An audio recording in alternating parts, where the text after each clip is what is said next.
Assalamualaikum warahmatullahi wabarakatuh. Selamat datang kepada programmer atau pemegang program surveillance di puskesmas masing-masing, dimanapun kalian berada.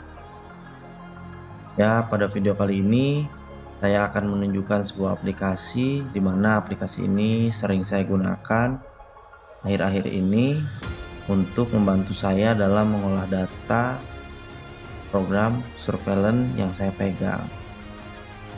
Baik, langsung saja ini aplikasinya. Nah, untuk tampilan awalnya paling atas ada tulisan surveillance epidemiologi. Lalu di sini ada beberapa kasus seperti diare akut, malaria, suspek dengue, pneumonia, diare berdarah atau disentri, suspek demam tipoid dan lain-lain. Lalu ini untuk laporan mingguannya ada minggu pertama, minggu kedua, minggu ketiga, minggu keempat, dan seterusnya. Surveillance itu sendiri biasanya format laporannya yaitu format laporan W2 ya. Untuk laporannya biasanya dilakukan 1 minggu sekali. Dalam 1 tahun itu kurang lebih ada 52 sampai dengan 53 minggu. Jadi kita laporannya setiap minggu ke SKPD. Nah, untuk aplikasi ini, jadi langkah awalnya itu kita harus menginput data dulu. Ini ada form input data, kita klik. Nah, di form input data ini ada 3 isian yang harus kita isi.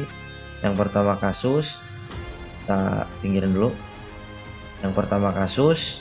Nah, untuk kasus ini kita isi sesuai kasus temuan seperti diare, malaria, dengue, pneumonia, disentri, dan lain-lain. Jadi misalkan yang pertama itu kita menemukan kasus diare, kita ketik aja di sini diare. Nah, di sini muncul. Nah, untuk isian minggunya pas melakukan penginputan itu kita di minggu keberapa, kita tulis aja di sini. Misalkan minggu pertama kita tulis 1, lalu jumlah kasus di minggu pertama untuk diare yang kita temukan itu ada berapa kasus. Misalkan 1, tulis aja 1 lalu kita simpan. Nah, untuk isian ini kita isi full kasus ya. Jadi misalkan di sini ada 25 kasus, contoh misalkan 25 kasus, jadi yang kita input itu 25. Misalkan diare udah kita input, tadi isinya kasusnya yang kita temukan ada 1. Nah, sedangkan pneumonia tetap wajib kita input walaupun tidak ada kasus, maka di sini ditulis saja pneumonia, lalu di minggu pertama kalau tidak ada kasus kita tulis 0. Jadi sampai dengan datanya seperti ini. Kita lihat di database.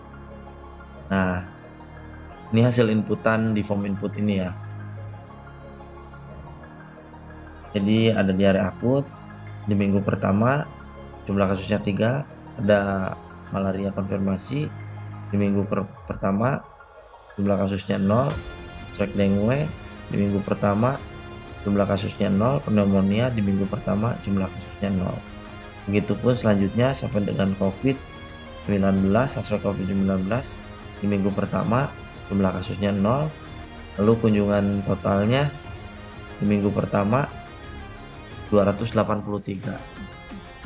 Semuanya kita input ya, semua kasus yang ada di surveillance itu kita input. Nah, nanti hasilnya seperti apa? Kita balik lagi ke beranda. Nanti hasilnya di minggu pertama itu akan nampak seperti ini. Nah, ini dia, ini grafiknya. Jadi di minggu pertama diare akut itu ada 3 kasus, yang lainnya 0 kasus. Lalu total kunjungannya ada 283. Nah, selain laporan mingguan, kita juga bisa ngelihat tren-tren sesuai dengan penyakit yang kita mau lihat. Contoh, karena ini pas saya bikin video itu di bulan Desember 2022, emang saya posisi udah nginput sekitar 51 minggu. udah input sekitar 51 minggu. Jadi data diare yang akan saya klik itu nanti akan muncul datanya selama 51 minggu. Kita coba ya. Nah, ini dia. Data diare kelihatan di minggu pertama. Jadi ditemukan 3 kasus. Di minggu kedua ada 4 kasus, di minggu ketiga ada 2 kasus, dan seterusnya. Selain bisa ngelihat detail itu, kita juga bisa ngelihat misalkan di minggu keberapa diare itu kasusnya lagi memuncak. Misalkan ini nih, di minggu 16, 17, 18 ada 6 kasus, 7 kasus, dan 8 kasus. Memang di puskesmas binaan kami itu kasusnya nggak begitu banyak ya, untuk macam-macam kasus pun nggak begitu banyak. Paling untuk surveillance itu yang sering kita temukan itu diare. Disentri sangat jarang banget. Nah, selain tren puncak, kita juga bisa lihat kapan kasus tersebut emang benar-benar nggak ada kasus. Jadi contoh di minggu 39, 40, dan 41 tidak ada temuan kasus satupun. Sini total temuannya 0. Jadi kita bisa lebih mudah untuk melihat tren penyakitnya. Begitupun penyakit yang lain, misalkan contoh disentri. Nah, disentri kita nggak ada temuan kasus selama 41 minggu, lalu muncul 1 kasus disentri di minggu 42. Nah, seperti itu ya teman-teman. Kalau kunjungannya kita bisa lebih gamblang lihat di sini. Untuk total kunjungannya di minggu pertama itu 283, di minggu kedua 319, di minggu ketiga 294, di minggu keempat 223, di minggu kelima 223, dan seterusnya sampai dengan minggu 51 yang saya sudah selesai input. Itu ada 353 pengunjung. Jadi di sini juga kita bisa lihat bahwa di minggu ke-33 itu kunjungan ke puskesmas itu sangat ramai. Ada sekitar 500. Oke, kita balik lagi ke beranda. Nah, itu di minggu pertama ya, yang tadi yang pertama kita tunjukin di minggu pertama, lalu kasus-kasusnya seperti itu. Ini total kunjungannya. Dan di sini juga kita bisa lihat kalender Epid-nya. Kalender Epid-nya ini ya. Nah, jadi kalau misalkan contoh tadi temuan disentri nih.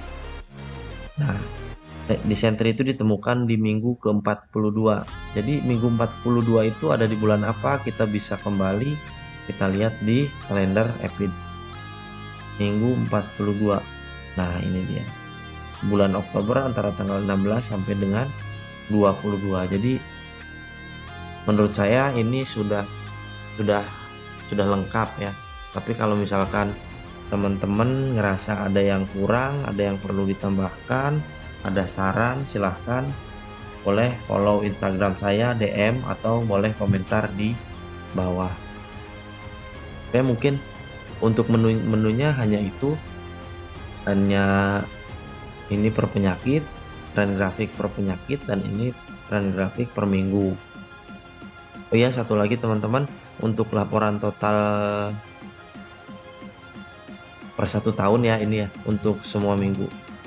Nah, ini laporan total 1 tahun, jadi nanti rekan-rekan tidak usah mengetik ulang, di sini sudah ada.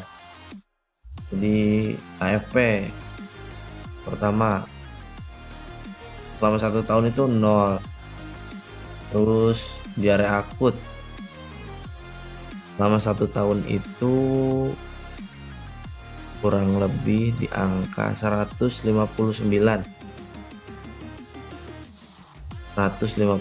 kasus. Jadi begitupun kasus-kasus selanjutnya. Jadi teman-teman kalau mau cetak laporan tahunan, tinggal cetak ini aja, nggak usah bikin lagi.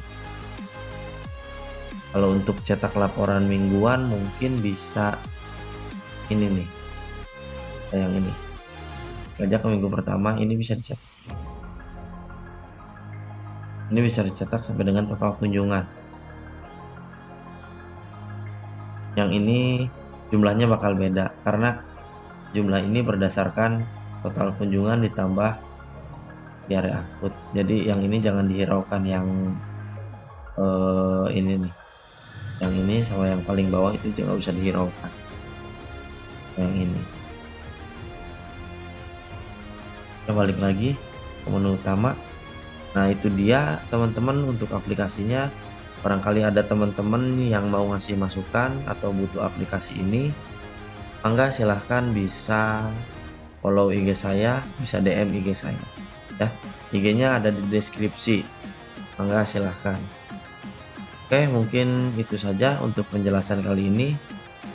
Nanti insya Allah kalau ada masukan dari rekan-rekan dan kalau aplikasinya sudah selesai 100%, nanti minggu depan saya update lagi di tahun 2023. Ini rencananya aplikasi ini bisa dipakai di 2023, mungkin ya sekitar akhir-akhir Januarian lah baru selesai.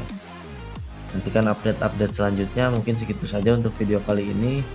Saya tunggu masukannya dari rekan-rekan surveillance. Mohon maaf jika ada kesalahan kata. Assalamualaikum warahmatullahi wabarakatuh.